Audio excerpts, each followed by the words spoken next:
What's up, y'all? Today is our 9th wedding anniversary. Glad you remembered. Yep. So we've been married 9 years, and I Googled what you're supposed to get your wife, and you're supposed to get her pottery.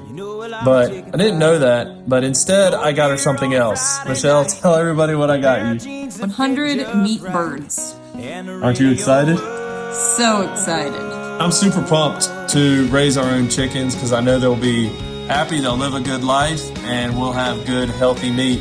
So the chickens will be getting delivered beginning of July, and so we'll process them about 6 to 8 weeks after that. So we'll keep you guys posted, but let us know if you want to get on the list early. Hope y'all are doing well.